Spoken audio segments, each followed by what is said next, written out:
Hello, everyone, and welcome again to another Teacher Joseph podcast. Well, a few of you have been asking me about breathing and how it affects the way that we speak. For those of you who take accent reduction classes with me, you'll know that breathing is really key and important for giving a good, confident presentation of your English. Even in basic conversations, breathing is very important. Now, native English speakers follow what looks like natural patterns of breathing when they're speaking. And these are influenced by the structure of the sentence, how well the sentence is known, or how confident we feel when we're saying it. Also, the need for clarity and emphasis, because, if you just stop dead in the middle of a sentence, people aren't going to really get the seriousness of the situation, the rhythm of speech. So we're going to look at some key points about breathing patterns of native English speakers. Okay, so I suppose the first one is phrasing. We tend to group words into phrases that make sense within the context of a sentence. Now, let me just say that again. We group words together into phrases, okay? So if I say, for example, I walked to the shops today with the dog, okay? If I take a big deep breath in the beginning, I walked to the shops today with the dog. You can hear that it makes a lot of sense, yeah? But if I say, I walked to the shops today with the dog, it doesn't really sound okay, does it? It sounds like something's missing. And if I say, I walked to the shops today with the dog, you would hear there that it's still not confident, but my breathing is still continuing because I'm still using whereas in the last one, I just stopped, didn't I? I walked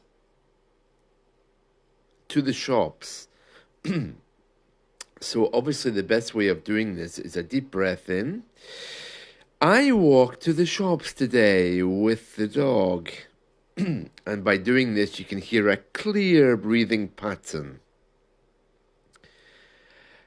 The sentence length is also very important because longer sentences may require more breathing. So the question is then, well, where do you breathe?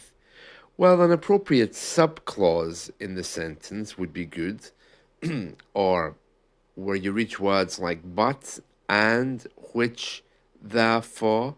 Even a comma is a great place to try to do that. Let me just make a long sentence. So I'll take a big deep breath in at the beginning and get as much of it out as I can. I walked to the shop with the dog yesterday and then I bought some food. Breath.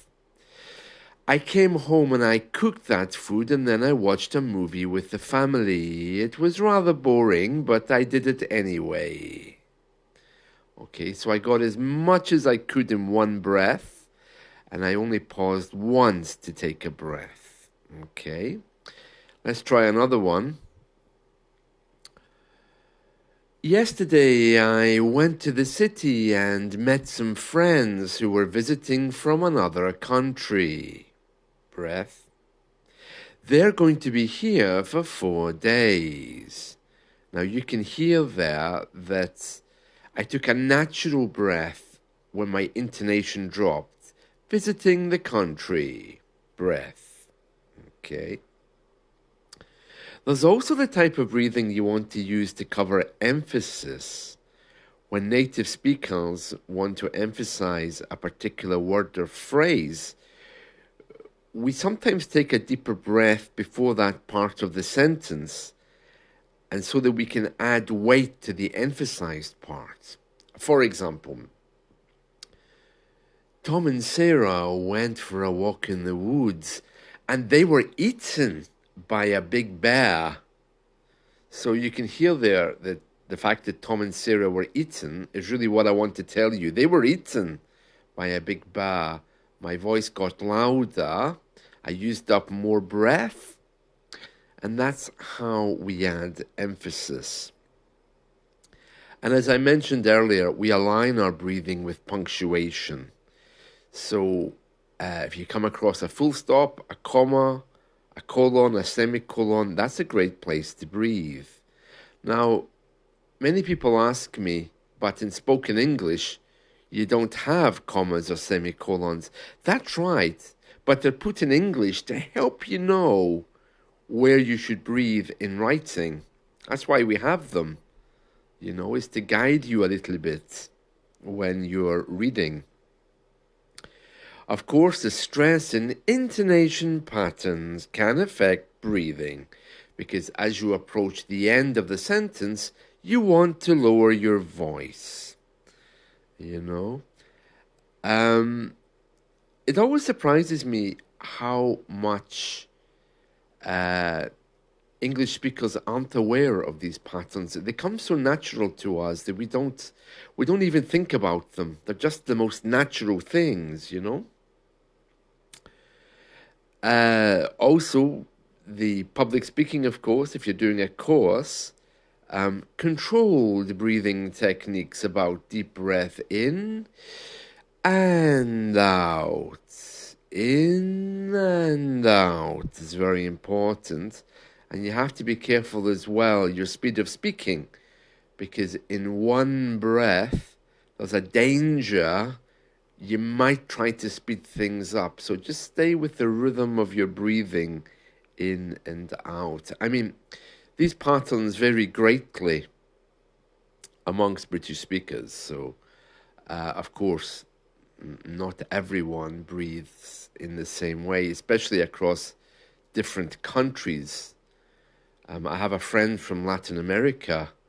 My goodness, you can't shut him up. Once he starts talking, and I'm thinking, where are you breathing? God, you have so much to say, and where does all that energy come from? By the way, speaking of energy, today is freezing here in the UK. It's at 0 where I am. Very cold, very cold. And already they've started to advertise Christmas campaigns for shopping, although many of our local governments are saying they just don't have enough money to switch on Christmas lights this year. Our towns are usually heavily decorated with Christmas lights. They're saying now that this year many cities won't have Christmas lights because the government simply can't afford to keep them on. So I don't know what's going to happen with that. Also, a new coin is coming out. This is the 50p coin, celebrating Raymond Briggs. And if you don't know who that is, he's the guy who wrote the children's book called The Snowman, about a young boy who builds a snowman that comes to life. I'm sure you know it. Probably you read it to your children, maybe in a translated language. Well, they're bringing out a 50p coin to celebrate him. I mean, couldn't they think of something new? They're always looking backwards, aren't they? This is looking back to 1978, because that's when the book fast came out. So I don't know why they're celebrating that this year. Having said that, though, the snowman has sold more than 5.5 million copies around the world.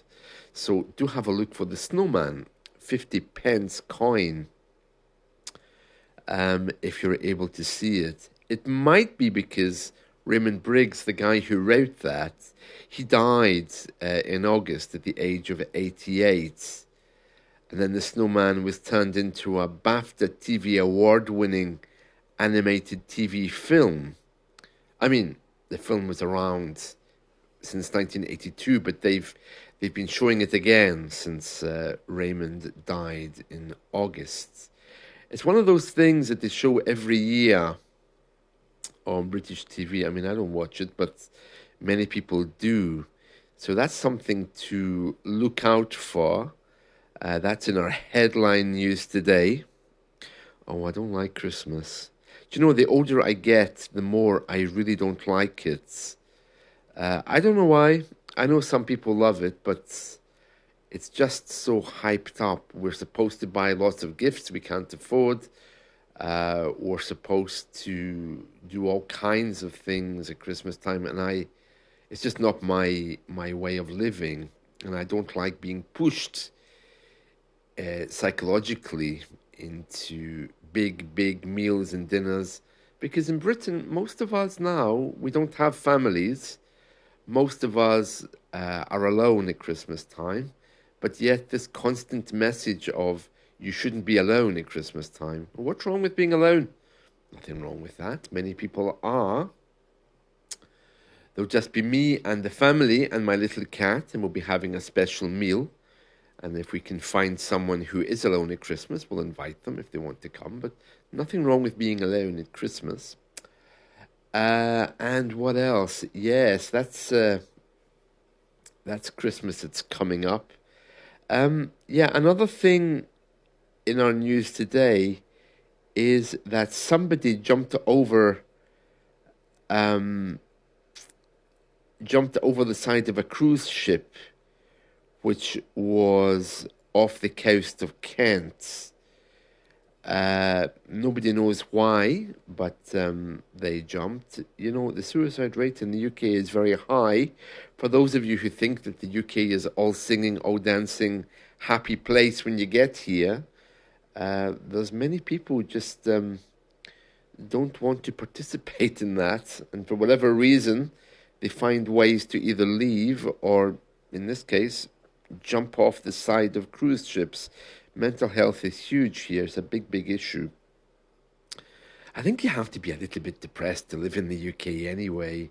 I mean, our media is very cynical about everything and everybody. The thing I don't like about our media particularly is the fact that they're very personal in their attacks. For example, the American media, they might report on a bad thing happening and they might comment upon it, but they don't target individuals and try to bring them down, as we say in British English.